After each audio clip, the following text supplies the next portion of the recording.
आप? मुझे विश्वास था कि मेरे महादेव किसी न किसी रूप में अवश्य आएंगे, अपने इस नन्हे भक्त की भक्ति को नहीं मिटने देंगे, है ना प्रभु? नहीं पुत्र, मैं भगवान शिव नहीं हूँ। हाँ, उनका एक छोटा शिवात्मज अंश अवश्य हूँ, जैसे इस संसार के समस्त जीव उन्हीं के अंश हैं। किंतु आपको अवश्य मेरे प्रभु ने भेजा होगा मेरे लिए, तभी तो आपने मेरे प्रभु को मुझसे दूर नहीं जाने दिया। माता, जिन महादेव की पूजा से मनुष्य इस संसार के बंधन रूपी कुएं से बाहर निकल आते हैं, आप उन्हें ही कुएं में डालने जा रही थी। ये ज्ञान की बातें रहने दीजिए साधु महाराज। इतनी कठिनाई से 2 समय की रोटी जुटा पाते, और ये मेरा इकलौता पुत्र है।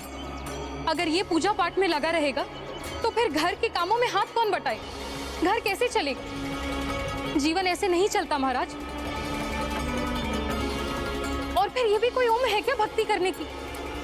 क्रीड़ा के समान हो गई है भक्ति इसके लिए, जो अब मैं नहीं चलने दूंगी। इसीलिए अब इस शिवलिंग को मेरे प्रांगण से हटना ही होगा।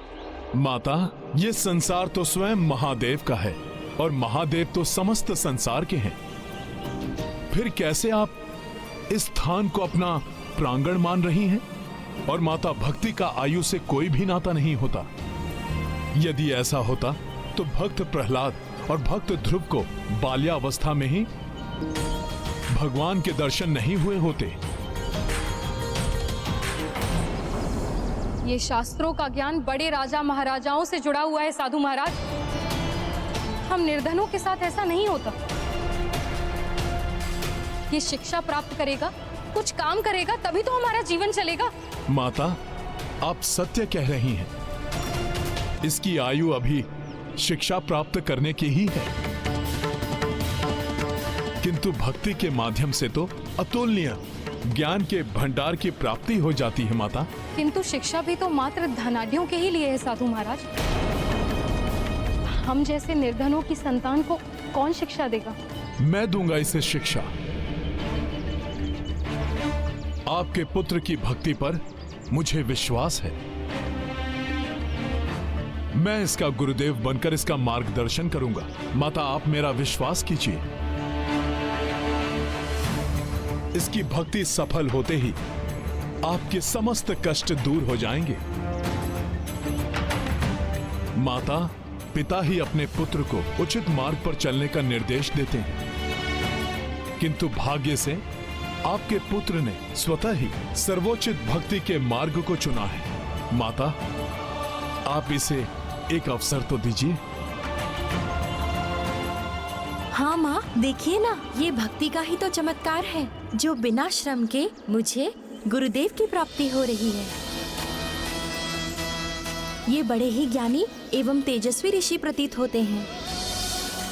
मुझे इनका शिष्य बनने की अनुमति दीजिए माँ। उचित है।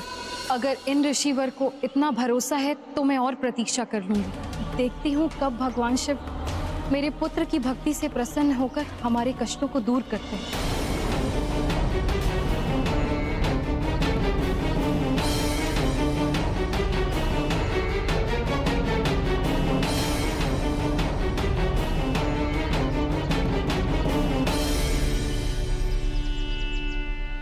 गुरुदेव, आपने मेरे प्रभु को मुझसे दूर होने से बचा लिया। आप मेरे लिए भगवान बनकर आए हैं। मुझे आप अपनी शरण में ले लीजिए गुरुदेव। पुत्र, क्या नाम है तुम्हारा? ऋषिवर, मेरा कोई नाम नहीं है। जिसे जो मन में आता है मुझे उसी नाम से बुलाने लगता है। अब कदाचित आपके सानिध्य से मेरा जीवन परिवर्तित होने वाला है, अतः आप ही मुझे कोई नाम प्रदान कर दीजिए। तुम्हारे श्रीमुख पर शंकर जी की भक्ति का तेज झलकता है, इसीलिए तुम्हारे लिए मेरे मन में एक ही नाम आ रहा है, श्रीकर। श्रीकर? गुरुदेव, अपने इस तुच्छ शिष्य श्रीकर के हृदय से अज्ञान रूपी अंधकार को मिटाकर भक्ति एवं ज्ञान के तेज से आलोकित कर दीजिए। श्रीकर, भगवान की भक्ति में समर्पण का भाव होना आवश्यक है। स्वयं को भुलाकर अपने इष्ट को पूर्णतया समर्पित होना पड़ता है। अतः सब कुछ भुलाकर पूर्ण श्रद्धा से भगवान शिव जी का पूजन आरंभ करो। अब तुम एकाग्रचित होकर भगवान शिव में ध्यान लगाओ तथा शिव मंत्र का जाप करते हुए पूजन आरंभ करो।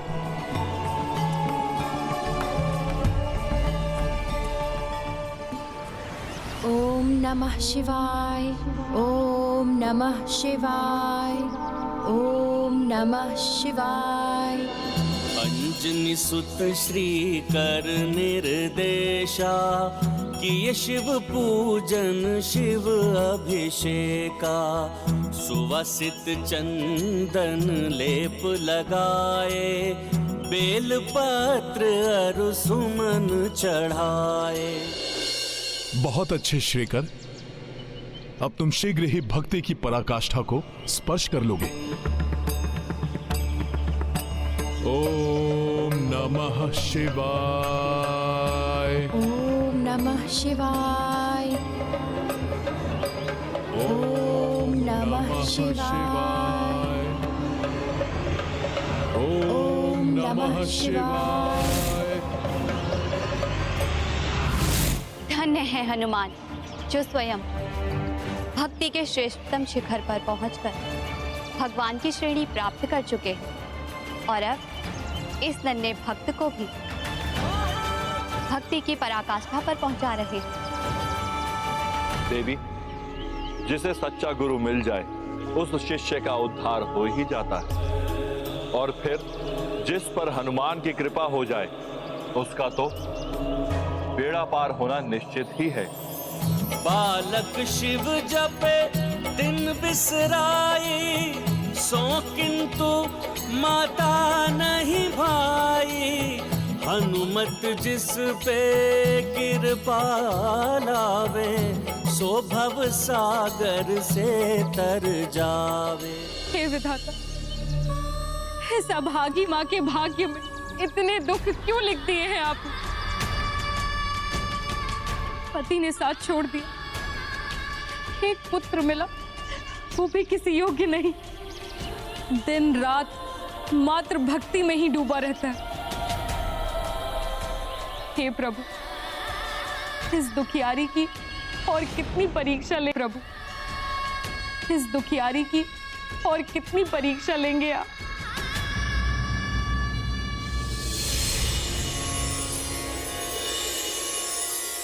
ये सब क्या हो रहा है? स्वर्ण जड़ित पात्र और धन धान्य के भंडार कैसे हो रहा है? ओम नमः शिवाय, ओम नमः शिवाय, ओम नमः शिवाय। ये सब कैसे हो गया? क्या हो रहा है? ये मेरे पुत्र की भक्ति का चमत्कार है या फिर मेरे मन की कल्पना? कहीं मैं बावली तो नहीं हो गई? मेरी टूटी फूटी कुटिया भी स्वर्ण भवन बन गई। नमः शिवाय, ये मेरे पुत्र की भक्ति का चमत्कार ही है। नमः शिवाय,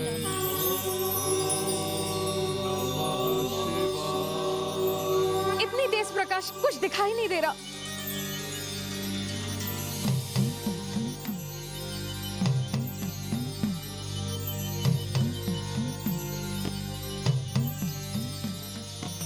उठो पुत्र श्रीकर।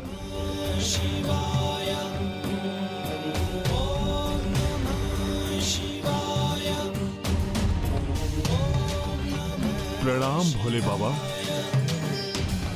प्रभु, सुना था आपके दर्शन के लिए वर्षों घोर तप करना पड़ता है, किंतु आपने तो मुझे इतने शीघ्र दर्शन दे दिए। मुझे विश्वास नहीं हो रहा है अपने नेत्रों पर। पुत्र श्रीकर, जिसे सच्चे गुरु की कृपा मिल जाए ये उसी निष्ठा एवं भक्ति का फल है। तुमने अपने गुरुदेव के प्रति पूर्ण निष्ठा एवं समर्पण का भाव रखते हुए भक्ति की है। ये उसी निष्ठा एवं भक्ति का फल है। गुरुदेव, आपके निर्देश से ही मुझे मेरे भगवान के शीघ्र दर्शन हो पाए हैं। आपको कोटि कोटि नमन गुरुदेव। आप मेरे लिए गुरु ही नहीं भगवान हैं, जिन्होंने मुझे भगवान से मिलाया। पुत्र, गुरुदेव शिष्य के लिए भगवान से भी महान होते हैं, क्योंकि वही प्रभु से मिलाने के लिए मार्गदर्शन देते हैं। अब ये बताओ श्रीकर, इस श्रेष्ठ भक्ति के फल स्वरूप मैं तुम्हें क्या वरदान दूं? निर्धन हूँ और निर्धन का सबसे बड़ा धन उसका संतोष होता है। अतः प्रभु, मुझे धन संपत्ति की कोई लालसा नहीं है। मैं तो मात्र इतना ही चाहता हूँ कि जब तक ये जीवन है तब तक मेरे हृदय में आपके श्री चरणों की भक्ति बनी रहे, और जब मैं ये देह त्यागूं तो आपके नित्य धाम में मुझे निवास मिले। प्रभु श्रीकर, इसके लिए तुम्हें अपने गुरुदेव के चरणों की भक्ति करनी पड़ेगी पुत्र।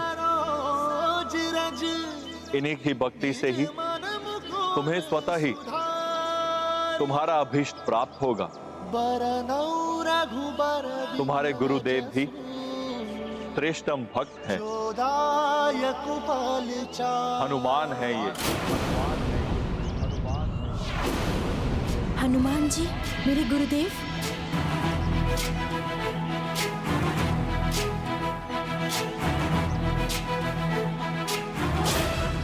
प्रणाम गुरुदेव हनुमान जी।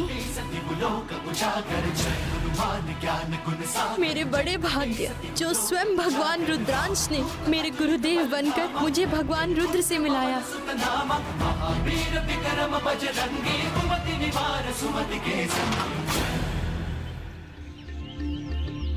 ये तुम्हारी निश्चल भक्ति का फल है पुत्र। अब तुम्हारे इच्छित वर के अनुसार मैं तुम्हें भगवान शिव के नित्य धाम में निवास का अधिकारी बनाने के लिए तुम्हारा मार्गदर्शन करूंगा। आपकी बड़ी कृपा होगी गुरुदेव। श्रीकर, एक वरदान मैं तुम्हें अभी ही प्रदान करता हूँ। तुम यदुवंशी हो। यदु और उनके वंशजों को यदु के पिता ने निर्धनता श्राप दिया था। मेरा ज्येष्ठ पुत्र यदु, तुमने मेरे विश्वास को तोड़ा है। तुम्हारा वंश सदैव पतन की ओर अग्रसर रहेगा, सदैव निर्धनता और पतन के अंधकार में घिरे रहेंगे। किंतु तुम्हारी श्रेष्ठ भक्ति ने उस श्राप का शमन कर दिया है।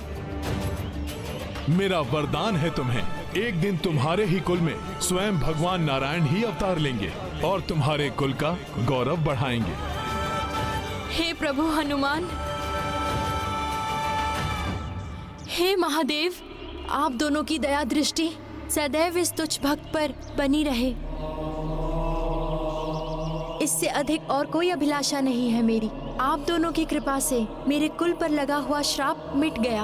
आपको कोटि कोटि धन्यवाद प्रभु। मेरा आशीर्वाद सदैव तुम्हारे साथ है पुत्र। भविष्य में तुम्हारे कुल में भगवान विष्णु श्री कृष्ण के रूप में अवतार धारण करेंगे और अधर्म का नाश करके धर्म की स्थापना करेंगे। प्रणाम मेरे प्रभु महादेव। प्रणाम महादेव।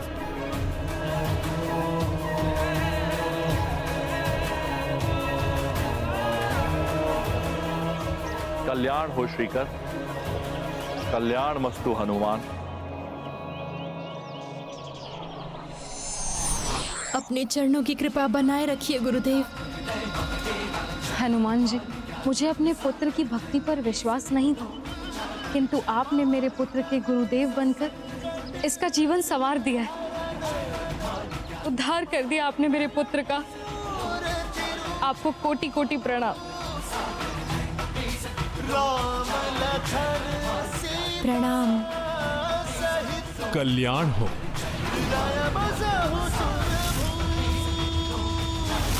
त्रेता युग में प्रिय हनुमान ने नारायण अवतार श्री राम की जीवन भर सेवा की।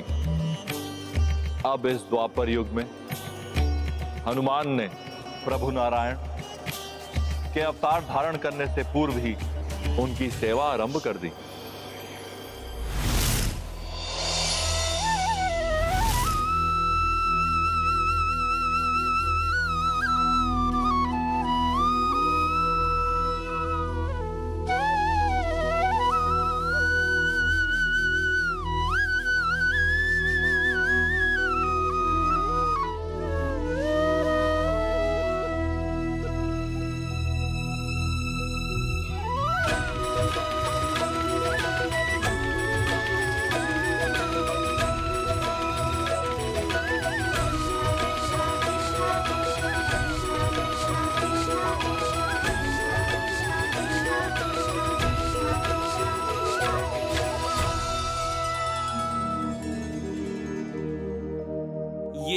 गाथा है धर्म के सम्मान की, सब सुधि जन देखे लीला। प्रभु, महाबली हनुमान ने द्वापर युग में आपके अवतार का कुल कैसे निर्धारित किया था? उसी बालक श्रीकर के यदुकुल में मेरा जन्म हुआ। इस प्रकार मेरे भक्त हनुमान ने मेरे आने के पूर्व ही मेरे अवतार का कुल निर्धारित कर लिया था। मेरा वरदान है तुम्हें, एक दिन तुम्हारे ही कुल में स्वयं भगवान नारायण ही अवतार लेंगे और तुम्हारे कुल का गौरव बढ़ाएंगे।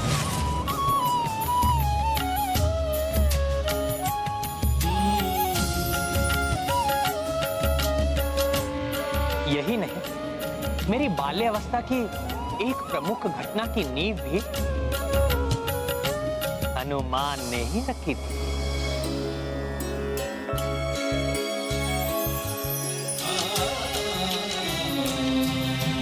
हे बंसीधर, आपके भक्त हनुमान ने यदुकुल में आपके जन्म के मार्ग को तो प्रशस्त किया, किंतु वो घटना क्या थी जिसकी नींव हनुमान ने रखी थी? हनुमान की लीलाएं सदैव अद्भुत ही रही हैं। मेरी बाल्य अवस्था की वो मनोहारिक घटना गोकुल में ही घटित हुई थी। स्वामी, आपके गोकुल में घटित हुई बाल्यावस्था की तो अनेकों मनोहारी लीलाएं हैं, किंतु हनुमान के सहयोग से कौन सी वो लीला थी?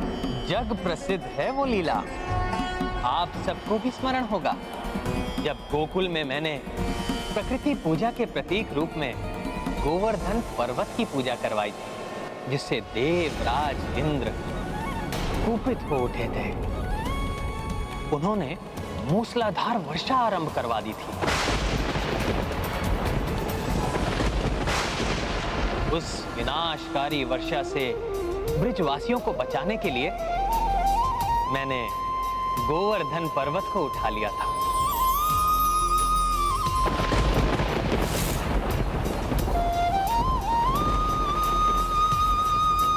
सुना है आपने उस विशाल पर्वत को अपनी कनिष्ठ उंगली पर उठा लिया था, जिसे देखकर देवराज इंद्र भी कंपित हो उठे थे। किंतु प्राणवल्लभ, आपके उस महापराक्रम में हनुमान की भी लीला थी क्या? हाँ मित्रविंदा, उस लीला के पार्श्व में हनुमान का ही एक वचन था, जो त्रेता युग में हनुमान ने गोवर्धन पर्वत को राम सेतु निर्माण के लिए ले जाते समय दिया था। मैं आपको वचन देता हूँ कि प्रभु स्वयं आपका स्पर्श करेंगे पर्वतराज गोवर्धन, तत्पश्चात ही आपको सेतु का भाग बनाया जाएगा। तो क्या गोवर्धन पर्वत पूर्व काल में किसी अन्य स्थान पर स्थित था क्या? हाँ प्रिय मित्रविंदा, सेतु निर्माण हेतु सभी वानर आदि दूर दूर से शिलाएं लेकर आए थे। हनुमान भी सुदूर उत्तर दिशा की ओर जा पहुंचे, जहां गोवर्धन पर्वत स्थित था। वचन देने के पश्चात जब हनुमान गोवर्धन पर्वत को अपनी हथेली पर रखकर ला रहे थे, तो उन्हें वहां पहुंचने के पूर्व ही सेतु निर्माण पूर्ण होने के संकेत मिल गए। अतः उन्हें गोवर्धन पर्वत को मार्ग में ब्रिज भूमि में ही उतारना पड़ा, क्योंकि श्री राम ने सबको निर्देश दे रखा था कि सेतु का निर्माण होते ही जो जहां है वो उन शिलाओं को वहीं छोड़ दे। इसका तात्पर्य तो ये हुआ कि गोवर्धन पर्वत को ब्रिज भूमि में हनुमान ने ही स्थापित किया था। हाँ सत्यभामा, त्रेता युग में अपने भक्त हनुमान को दिए हुए वचन को आपने स्मरण रखा स्वामी, और उस वचन का निर्वाहन आपने द्वापर युग में किया। श्रेष्ठ भक्त के हर वचन हर कृत्य से भगवान को जुड़े रहना होता है प्रिय। इसलिए ना तो मैं उनको दिया हुआ वचन भूला और ना ही हनुमान भूले। और जब मैंने गोवर्धन पर्वत को उठाया तो हनुमान स्वयं भी उस लीला के साक्षी बने।